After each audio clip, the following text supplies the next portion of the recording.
Sekalian kita lanjutkan pelajaran kita masih pada bab dunia tumbuhan, tapi sekarang kita masuk ke bagian yang ketiga, yaitu tumbuhan berbiji. Seperti sebelumnya telah Ibu jelaskan bahwa tumbuhan dibagi menjadi tiga: tumbuhan lumut, tumbuhan paku, dan tumbuhan berbiji. Sekarang kita masuk ke yang ketiga, tumbuhan berbiji atau disebut juga sebagai spermatopita. Kenapa dikatakan dia sebagai tumbuhan berbiji? Karena dia berkembang biak menggunakan biji. Tumbuhan berbiji bisa berupa pohon, bisa berupa perdu, dan bisa berupa herba. Tumbuhan berbiji atau spermatopita dibagi menjadi dua, yaitu tumbuhan berbiji terbuka atau disebut sebagai gymnospermae, dan tumbuhan berbiji tertutup atau disebut sebagai angiospermae. Kenapa dikatakan dia tumbuhan berbiji terbuka? Karena bijinya tidak ditutupi oleh daging buah.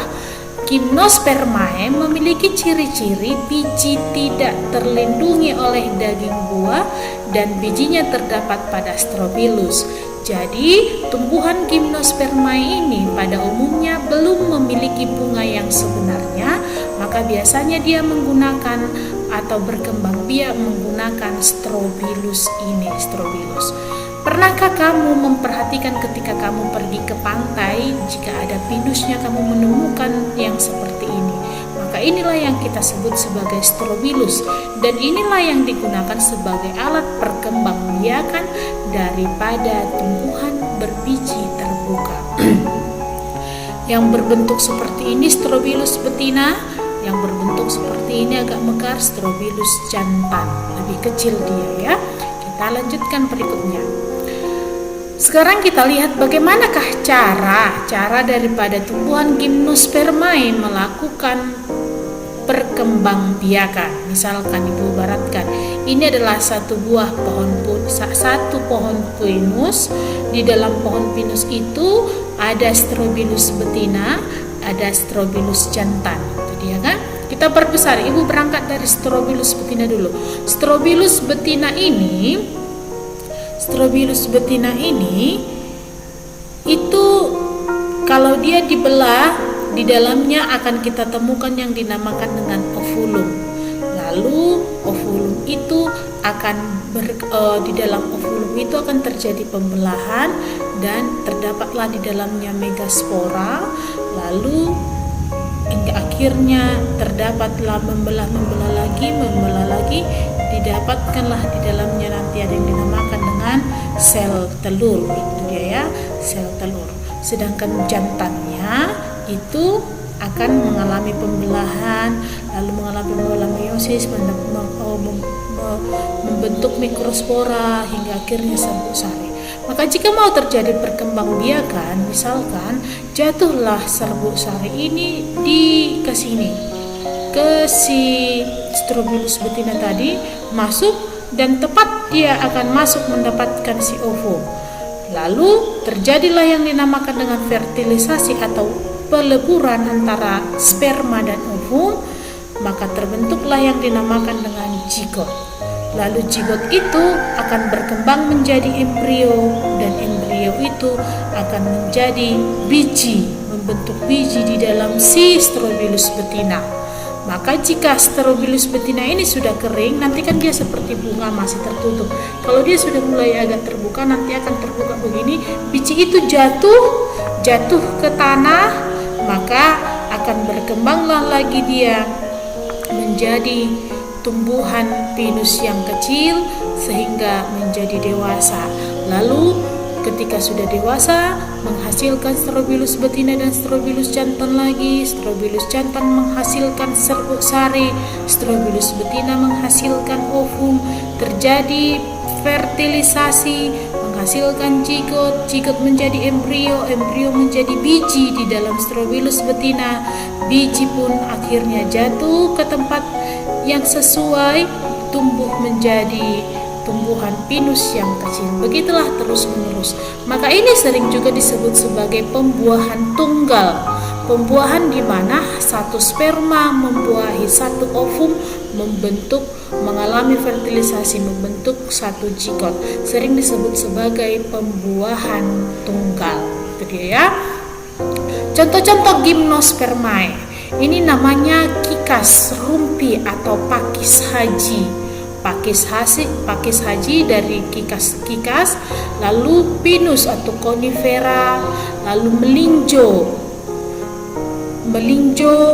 lalu ada ginkgo biloba, genetidae. Dari ada gimnospermae dibagi menjadi 4 bagian. Kikadinae contohnya pakis haji, kikas rumpi. Coniferae contohnya adalah pinus. Ginkgoinae, genetinae, melinjo, dan ginkgoinae, ginkgo biloba contohnya, gitu ya. Inilah yang termasuk ke dalam tumbuhan berbiji terbuka. Kita lanjutkan ke Angiospermae. Kenapa dikatakan dia sebagai Angiospermae? Karena bijinya ditutupi oleh daging buah. Contoh salak, ada biji di dalam, ditutupi oleh daging buah. Mangga, ada bijinya di dalam, lalu bijinya ditutupi oleh daging buah yang kita makan. Itu dia ya, Angiospermae. Angiospermae itu berbeda dengan Gymnospermae. Kalau Angiospermae dia sudah memiliki bunga yang sebenarnya, sudah memiliki mahkota, sudah memiliki putik, sudah memiliki yang dinamakan dengan kepala sari, dan di dalamnya, di dasar bunganya terdapat bakal biji atau ovarium, bakal buah. Itu dia ya. Jadi nanti akan terjadi di sinilah pembuahan itu. Makanya identik biasanya kalau buah sudah muncul diawali dari munculnya bunga dulu. Ikomar bunga do parjolo, baru muncullah buah. Ya. Bagaimanakah cara perkembangbiakan daripada si tumbuhan berbiji tertutup tersebut? Ini dia. Berangkat dari bunga. Bunga ini tadi kepala putik. Kalau kepala putik berarti identik sebagai gamet jenis kelamin betina. Kalau yang ini serbuk sari jenis kelamin jantan. Kita lihat, ya. Ini nanti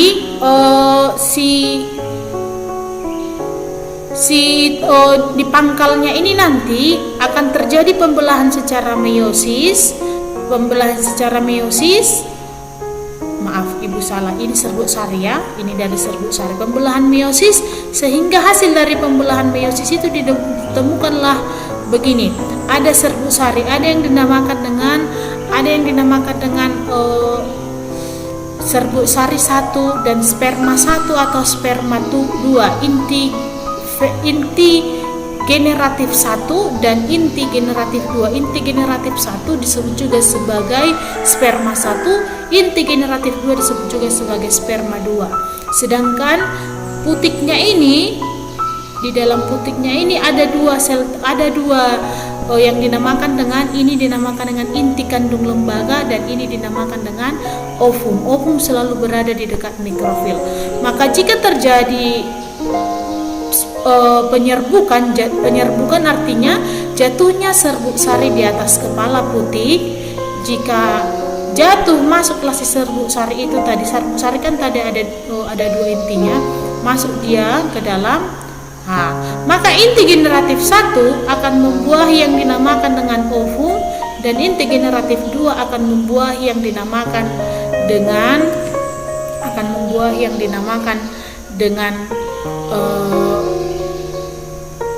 inti kandung lembaga, sehingga ditemukanlah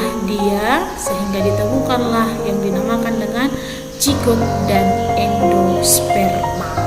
Itulah jadi pembuahan pada tumbuhan berbiji tertutup sering disebut sebagai pembuahan ganda, sedangkan pada tumbuhan berbiji terbuka tadi disebut sebagai pembuahan tunggal. Kalau ini pembuahan ganda, ya. Tumbuhan berbiji tertutup dibagi menjadi 2, yaitu tumbuhan dikotil dan tumbuhan monokotil. Tumbuhan dikotil memiliki ciri-ciri memiliki 2 kotiledon, berakar tunggang, daunnya menyirip dan menjari. Bagian bunganya terdiri dari 5 bagian, dan pembuluh angkupnya berbentuk cincin dan teratur. Contoh-contoh tumbuhan dikotil. Ini ya, bisa kamu lihat. Dan tumbuhan monokotil memiliki satu kotiledon, biasanya berakar serabut, daunnya sejajar dan melengkung. Bunganya terdiri dari 3 dan kelipatannya, pembuluh angkutnya tersebar. Contoh tumbuhan monokotil. Ya. Jadi, apakah manfaat daripada tumbuhan berbiji ini atau spermatometa ini? Sangat banyak sekali. Inilah sebenarnya yang segala tumbuhan yang kita manfaatkan itu lebih banyak dia berasal dari tumbuhan berbiji. Ada yang bisa jadi obat-obatan, sebagai alat kecantikan, sebagai tanaman hias, sebagai pangan dan sayur-sayuran atau buah-buahan, dan banyak sekali. Jadi tumbuhan berbiji ini memiliki manfaat yang sangat penting di dalam kehidupan kita. Itulah kenapa kita perlu untuk membudidayakan atau menjaga tumbuh-tumbuhan di sekitar kita. Dan juga yang paling penting, tumbuhan itu adalah penghasil oksigen yang kita gunakan untuk melakukan metabolisme di dalam tubuh kita. Demikian perjumpaan kita untuk hari ini. Selamat pagi.